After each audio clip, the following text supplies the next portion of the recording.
your voice is recorded as e-learning contents of TTC and other teachers. Okay, shall we Yes, start? yes, Professor. Chẳngអ្នកគ្រូកាលពីសប្តាហ៍មុនលោកតាគាត់បានបង្ហាញពីការបូកប្រភេទដែលមានភាគបែងដូចគ្នាដែលជា model បំណិនសតវត្សទី21អញ្ចឹងក៏អ្នកគ្រូបង្កើតជាកិច្ចតែងការអញ្ចឹងនៅក្នុងមេរៀនហ្នឹងគឺនៅក្នុងមេរៀនពុភាគមេរៀនទី11ហើយថ្នាក់ទី5ហើយសៀវភៅរបស់ពុំហ្នឹងដូចជា2016 16 19ហើយវិធីសាស្ត្រគឺអ្នកគ្រូយកតាម model 5E ភាគច្រើនយើងប្រើ IBL តែ model នេះអ្នកគ្រូជ្រើសរើសយក 5E ហើយវត្ថុបំណងគឺកន្លែងនេះគឺដកអេហើយជាអ្នកគ្រូសំទោសបានកែអញ្ចឹងសិស្សប្រាប់ពីបញ្ញត្តិប្រមាណទីដកប្រភេទដែលមានភាគបែងដូចគ្នាហ្នឹងដែលគាត់ធ្វើតាមអីគេខ្លះមានន័យថាគឺគាត់មានសម្ភារៈ4ដើម្បីធ្វើដើម្បីសម្រេចវត្ថុបំណងរបស់គាត់ដល់ពេលសាមនីបំណិនសម្បទាមានថាសិស្សគាត់អាចគណនាប្រមាណទីដកដោយការអនុវត្តលំហាត់អ្នកគ្រូជ្រើសរើសការគណនាជាដៃគូនៅក្តារឈ្នួន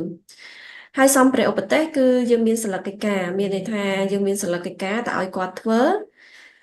ហើយចំពោះសិស្សគឺគាត់មានក្តារឈ្នួនហើយនិងសិលឹកកិច្ចការ Okay then professor you go down More here. yes Go back. okay អញ្ចឹងអ្នកគ្រូចូលជំពូកទី2តែម្ដងចឹងជំហានទី2រំលឹកមេរៀនចាស់អញ្ចឹងនៅតាម model professor ដែលគាត់បង្ហាញពីសប្តាហ៍មុនហ្នឹងគឺកន្លែង first review ហ្នឹងគឺឲ្យកូនសិស្សហ្នឹងគាត់ផាត់ពណ៌នៃរង្វង់អញ្ចឹងគឺផាត់ពណ៌នៃរង្វង់ហ្នឹងដើម្បីជា concept មួយដើម្បីឲ្យគាត់ចេះទៅនឹកឃើញថាតើពភាគហ្នឹងវាមានទម្រង់បែបណាព្រោះសិស្សខ្លះគាត់រៀនដល់បូកដកពភាគមែនតែគាត់អត់ស្គាល់ថាមិនទៅភាគបែងមិនទៅភាគយកអញ្ចឹងកន្លែងនេះគឺជាគំនិតមួយបំផុសឲ្យគាត់ស្គាល់ថារួននឹកមកវិញថាអាភាគបែងមិនភាគយកមិនអញ្ចឹងយើងផាត់ពណ៌2/6 3/6 4/6 5/6អញ្ចឹងកន្លែងនោះយើងអាចបត់បែនតាមផាន់យើងទៅអញ្ចឹងដល់ពេលតំណងមេរៀនអ្នកគ្រូសួរថាបើសិនជាយើងផាត់ពណ៌រួចហើយយើងចង់ដកចំណែកណាមួយនៃការផាត់ពណ៌ហ្នឹងអាចធ្វើប្រមាណវិធីអីបានអញ្ចឹងយើងអាចថាធ្វើប្រមាណវិធីដកអញ្ចឹងទៅអូខេ Professor go down ចឹងជំហានទី3គឺជាចំណុចគ្រឹះនៃខ្លឹមសារមេរៀនផងយើងអញ្ចឹងដោយសារយើងអនុវត្តតាម 5E អញ្ចឹង 5E ទី1គឺ engage យើងត្រូវគិតថាតើយើងត្រូវដាក់បញ្ហាអីដើម្បីឲ្យសិស្សគិតឲ្យតាក់ទៅរកខ្លឹមសារមេរៀនផងយើងអញ្ចឹងបញ្ហាគឺយើងត្រូវ concept មិនបែបជាចំណោទបញ្ហាដែលតាក់ទងជាមួយនឹងជីវភាពប្រចាំថ្ងៃយើងអាចដាក់ជាទម្រង់ពភាគយកតែម្ដងឯងព្រោះវាអត់មានអីដើម្បីតាក់ឲ្យសិស្សអញ្ចឹងយើងដាក់ជាចំណោទតែមិនមែនឲ្យសិស្សដោះស្រាយចំណោទទេអញ្ចឹងអ្នកគ្រូដាក់ជាចំណោទមួយតែឲ្យគាត់គ្រាន់តែដោះស្រាយលេងទេអញ្ចឹងនេះយើងមានចំណោទហើយយើងសួរពេលដែលគាត់យើងអានចំណោទឲ្យសិស្សហើយឲ្យគាត់គិតថាចម្លើយឃើញប្រមាណ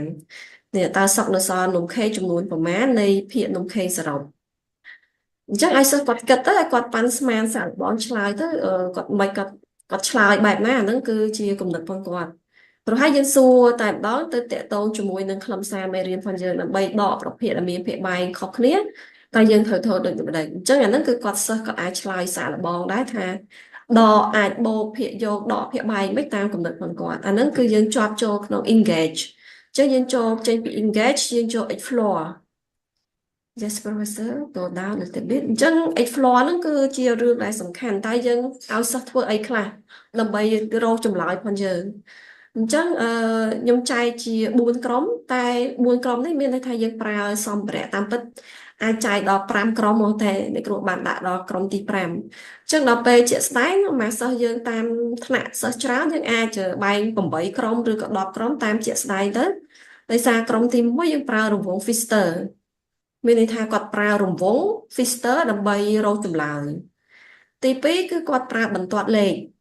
អញ្ចឹងបន្ទាត់លេខយើងអាចប្រើបន្ទាត់មានលេខហើយនិងបន្ទាត់គ្មានលេខទី3គឺសិស្សគឺក្រុមសិស្សហ្នឹងគឺគាត់ប្រើគូសរូបតំណាងទី4គឺគាត់ប្រើការគូសអង្កត់ អញ្ចឹងហើយដើម្បីសិស្សផងយើងហ្នឹងគឺយើងត្រូវកំណត់ពីសមត្ថភាពផងសិស្សមានសិស្សប៉ាកែសិស្សមធ្យមហើយនិងសិស្សរៀនយឺតអញ្ចឹងក្នុងនាមយើងជាគ្រូយើងដឹងហើយថាយើងគួរយើងកំណត់សមត្ថភាពសិស្សក្រុមបែបណាអូខេ Professor តែអ្វីដែលសំខាន់ហ្នឹងគ្រូខ្លួនយើងហ្នឹងគឺយើងត្រូវចេះប្រើពីរបៀបឲ្យស្ទាត់ដូចជារង្វង់ Pfister តែយើងត្រូវប្រើអាម៉េចការគូសបង្គាត់យើងប្រើអាម៉េចហើយនឹងបន្ទាត់លេខអញ្ចឹងទាំងអស់នេះគឺយើងមាននៅក្នុង worksheet กระดาษឲ្យគាត់ហ្នឹងបើសិនជារង្វង់ Pfister យើងមានទាំង worksheet យើងមានទាំងរង្វង់ Pfister នេះចំណែកឯក្រុមបន្តបន្ទាប់ដូចជាក្រុម number line អឺយើងគ្រាន់តែដាក់ឲ្យគាត់គូស number line តែបើសិនជាករណីជាក់ស្ដែងសិស្សគាត់អត់ចេះគូស number line មិនទេយើងឲ្យបន្ទាត់ជាក់ស្ដែងទៅគាត់បន្ទាត់ដូចអ្នកគ្រូបញ្ជាក់ចឹងបន្ទាត់មានលេខក៏បានបន្ទាត់គ្មានលេខក៏បានហើយឲ្យគាត់គិតតើគាត់គួរគណនាមិនឲ្យបាន4លើ6ហ្នឹងដក2ភាគ6ហ្នឹងចេញចម្លើយប៉ុន្មានអូខេ Professor go down a little bit ចំណែកឯក្រុមទី3គូសរូបតំណាងមានន័យថាគាត់ត្រូវគូសរូប4ភាគ6ដកឲ្យ2ភាគ6អញ្ចឹងតើគាត់ត្រូវគូសរូបបែបណាដើម្បីឲ្យចេញ4ភាគ6ដក2ភាគ6អញ្ចឹងនៅក្នុងការគូសរូបតំណាងក៏ដូចជាការគូសអង្កត់នៅក្នុងលក្ខខណ្ឌកន្លែងហ្នឹងគ្រូគឺយើងអត់គូសឲ្យគាត់ទេមានន័យថាឲ្យគាត់គិតដោយខ្លួនឯងសិនតើគូសរូបតំណាង4ភាគ6ដក2ភាគ6ហើយនឹងការគូសអង្កត់4ភាគ6ដក2ភាគ6ហ្នឹងតើគេដកដោយរបៀបណាអញ្ចឹងបើសិនជាករណីដែលគាត់អត់ចេះក៏អត់យល់ទេចាំយើងជួយបន្ថែមគ្រូយើងជួយណាហើយចំពោះសិស្សដែលរៀនបកែគឺគាត់អាចគិតឃើញក្នុងករណីហ្នឹងគឺគាត់អាចជួយបញ្ចូលទៅមិត្តភ័ក្តិផងគាត់ថាការគូសអង្កត់ហ្នឹងជា6ចំណែកជា4ចំណែកជា2ចំណែកហ្នឹងគឺបែបណាសិស្សពូកែគឺអាចជួយបញ្ចូលទៅសិស្សដែលគាត់រៀនមធ្យមឬក៏សិស្សដែលរៀនយឺតអូខេ Professor អញ្ចឹងចេញពីកន្លែង H floor គឺ H plan ហ្នឹងគឺសិស្សគឺក្រុមសិស្សហ្នឹងគឺគាត់ឡើងបញ្ចូលពីរបៀបដែលគាត់ធ្វើគាត់ត្រូវគូសរូបម៉េចតើគាត់ត្រូវទៅធ្វើបែបណាអូខេ go a little bit Professor អញ្ចឹងកន្លែង explain ហ្នឹងគឺជាការងារផងសិស្សត្រូវធ្វើអញ្ចឹងបន្ទាប់ពី explain រួចគឺយើងចូលដល់ evaluate បើយើងទៅវានៅក្នុងចុងជំហានទី3មានន័យថាសិស្សគាត់បានបកស្រាយគាត់អាចទាញបញ្ញត្តិដោយមានការជួយសម្របសម្រួលពីគ្រូហើយគឺនៅចុងនៃជំហានទី3ហ្នឹងគ្រូក៏ត្រូវដាក់លំហាត់បន្ថែម evaluate ហ្នឹងដើម្បីដឹងថាតើសិស្សហ្នឹងគឺគាត់បានយល់ច្បាស់ពីការគណនាដកប្រភេទនៅនេះយើងអាចដាក់លំហាត់បន្ថែម1ឬក៏2ឬក៏3តាមជាក់ស្ដែងផងយើងទៅដើម្បីគ្រូហ្នឹងដឹងច្បាស់ថាគាត់យល់នៅក្នុងការគណនាដកប្រភេទហើយដែលអត់ចាំបាច់ប្រើសម្ភារៈទេ Yes Professor នឹងទី5យើងចូលដល់ evaluation មានន័យថាវាតម្លៃទី step ទី5នៃ 5E អញ្ចឹង step ទី5នៃ 5E យើងដាក់វានៅក្នុងជំហានទី4អូខេ Professor go down yes នឹងដល់ពេលទី5យើងចូលដល់ elaborate ចា elaborate គឺយើងដាក់លំហាត់បន្ថែមអញ្ចឹងលំហាត់បន្ថែមយើងអាចយកចេញពីក្នុងសភៅពុម្ពអញ្ចឹងលំហាត់របស់យើងមានពង្រឹងហើយនិងពង្រីកអញ្ចឹងនេះគឺពង្រឹងយើងយកលំហាត់ចេញពីសភៅពុម្ពយើងមក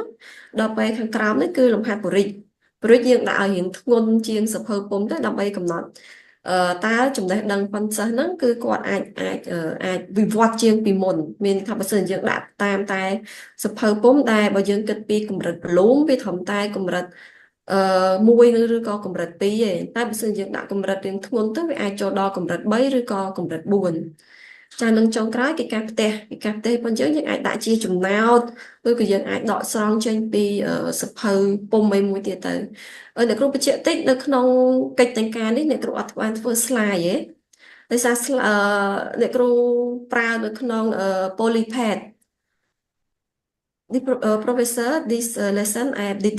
did not make the slide PowerPoint because I used the Polypad program for show the student and explain the student is very and the student very understand and make the PowerPoint Okay, thank ចា you. អញ្ចឹងអ្នកគ្រូប្រើកម្មវិធី Polypad អញ្ចឹង Polypad ហ្នឹងគឺកម្មវិធីដែលយើងងាយមែនតើហើយសិស្សងាយយល់ហើយយើងប្រើស្រួលយើងចំណាយពេលតិចទៀត Yes I'm done everything professor Okay, thank you.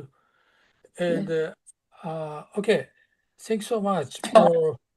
next. We'd like to enjoy the English session because of I want to be the member of the. I'd like to know, is this lesson plan is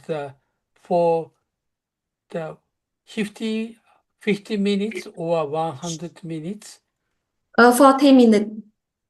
40, 40, yeah 40 40 minutes minutes. Okay, yeah okay. Thanks so much. And okay, Chalk. So, your opinion regarding the focusing on the students' activities, students can enjoy this lesson. Why? I think that this is a good lesson plan because as the teacher Tony Robson mentioned,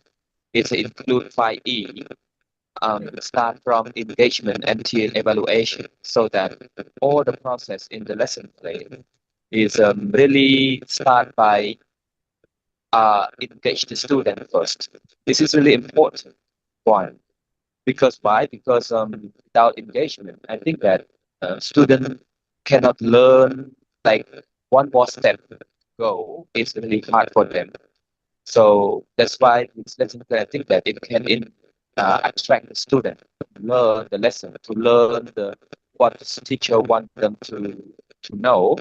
especially for mathematics, like this lesson that Sensei Vanira proposed. So yeah, so in the conclusion, I think that it's really good, yeah, to attract a student to learn, especially for mathematics. Yeah, it's just Okay, thanks so much. In Khmer, same thing, please. I recorded that for the other teachers. Okay, ready, set, go, please. បាទអញ្ចឹងដល់ពីអ្នកគ្រូគាត់ឆ្លើយពី lesson plan ដែលវិធីការដែលគាត់ធ្វើនេះខ្ញុំគិតថាវិធីការនេះល្អពីព្រោះអីវាមានរបស់តាមពីដែលអ្នកគ្រូបានលើកឡើងទីមួយគឺវាចាប់ផ្ដើមពី engagement ហ្នឹង engagement គឺថាយើងដឹងហើយក្នុងការរៀនសិស្សបើសិនជា